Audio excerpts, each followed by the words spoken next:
Hi, this is Ava Lusick. And Hannah Willer reporting for the Lobby Observer from Studio 33 at Westboro TV. Today we'll be covering the topic of social media and the effects it has on the lives of students and teachers here at Westboro High School. As we know, social media is affecting the lives of high schoolers everywhere. Kids are constantly on their phones and could be doing a variety of other things to be more productive with their time, inside and outside of school. Not only does this affect their mental health, but also their physical well-being. Social media distracts from the outside world and is overall worrisome to society as a whole and the younger generations. Vincent Zhang had the chance to interview senior Caroline Brosnahan on her thoughts relating to social media and the concerns about the amount of time spent on these platforms. Out to you, Vincent. Hi, it's Vincent Zhang, reporting for the Lobby Observer. Today I'm here with Caroline Brosnahan, and we're going to be going over the effects on mental health from social media. Caroline, how many hours a day do you think you spend on social media? Probably 3 or 4. I'd say that's a reasonable amount. And do you think there could be any better use of your time? Yeah, for sure. I waste way too much time on social media, but it gets not addicted to it, but you definitely time gets away from it. Do you think that it takes away from your productivity or creativity and anything other than the space of social media? Yeah, probably. There's definitely again better ways I could use my time, but I think so many people are on it. It's just easy to get sucked into it. Yeah. And do you think if you could not join social media in the first place, would you? Probably, or at least I wouldn't have joined it as early as I did. I started using it when I was not little, but really kind of young. So I've been on it for a while. So I wish I had more years where I wasn't so wrapped into it. That's understandable. And if there's one thing you could change about social media and its platforms as a whole, what would it be? Probably just how filtered it is. It's so fake and so many different filters and things, the way people use it. I think it could just be more real, I guess. I agree with your answers. Thank you. This was Vincent Zhang reporting for the Lobby Observer. Back to Ava and Hannah. Thank you, Vincent and Caroline, for that very thoughtful interview. I thought it was very interesting to hear Caroline talk about her opinion on what she thinks about social media and the effect that it has on teens. Next up, Ava Nolan will be interviewing Miss Balacino, a pottery teacher here at WHS, and they will also be talking about her views on social media from a teacher's perspective. Out to you, Ava. Hi, I'm Ava Nolan reporting for the Lobby Observer, and today I'm here with Miss B, an arts and pottery teacher at WHS. Hi, how are you? I'm good, how are you? Good. And today we are talking about social media and the effects that it has on teens. So what are your thoughts on social media being used by teenagers? I think in a lot of ways it's really healthy. It's a good way to kind of be in touch with your friends. I know people use it for school and in their personal lives. I think it also has the potential to create too thin a wall between what you say to others and how you respond to other people. And have you noticed any negative effects of it? Are kids on their phones more in class? Are people's attitude changing, work ethic?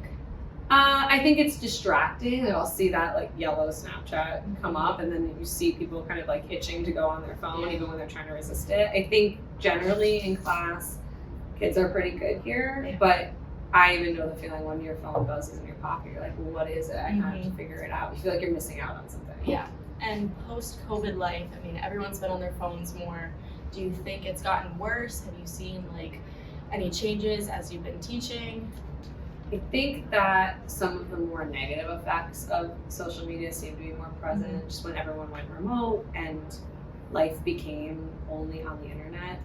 This weird barrier kind of went away. Yeah. And now I think the biggest thing that I see is people taking photos or video of their friends or other people and then thinking it's okay to send it to others, where I feel before COVID there was this sense of privacy, and then we were in everyone's homes on Zoom and this wall went away. That lack of boundary or thinking before I send this video of my friend that's embarrassing to somebody else just feels. And are you on any types of social media, and has it affected you in any way? So Facebook became a thing when I was in high school. And everyone was on Facebook and you posted every single thing of your life.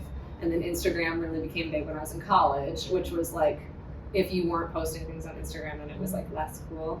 I don't really use it anymore, just because I like my privacy and I don't feel like everyone needs to see everything I'm doing all the time. But I feel it's that you want to project this sense of yourself that you're out and you're doing stuff and you're fun. And if you see people who don't ever do that, you kind of make assumptions about what they're doing with their life.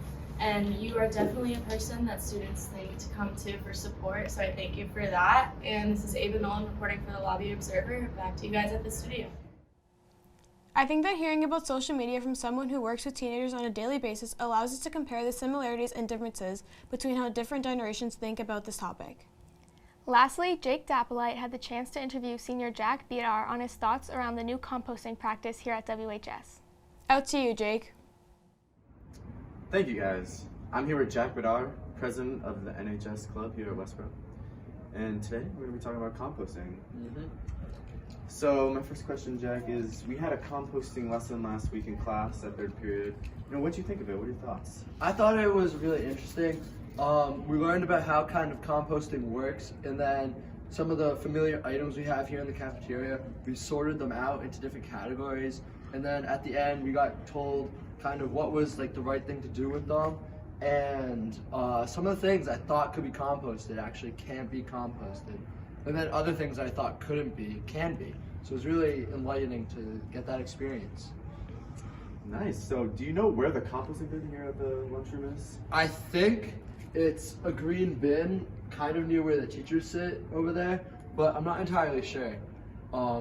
They haven't really made any big deals about it or told us actually where the composting bin is. So right now it's just a guessing game. And personally, have you been composting? I have not been composting because the things I buy, I eat all my food and then I can't recycle or compost the little tray it comes in or the milk carton. So I have just been throwing them away. What do you think we can do to change the climate about the composting and inside the lunchroom? I think we could maybe more prominently display the composting bin inside of the lunchroom, as well as even the recycling bin, because I just figured out where it was today for the first time in my 4 years at Westboro High School. But I definitely think we could maybe even switch to getting trays that are compostable to enhance the influence and impact we're having with our composting. Great. And do you think it would be worthwhile if they sent out like an email and increase the awareness about the composting? Do you think it would be worthwhile? I think everyone kind of knows about it. I think if they sent out an email, it should maybe say where it is in the cafeteria. But we definitely all kind of know what composting is now after that activity last week. Thank you, Jack. No problem. Back to you guys at the studio. I think it's really good that Westboro High School is putting in their efforts to try and contribute to helping our environment. I agree. I think that it is very important that WHS is teaching students about simple and easy ways of changing their daily habits, like composting, to help the environment. This is Hannah Willer And Ava Lusick signing off from Studio 33 at Westboro TV.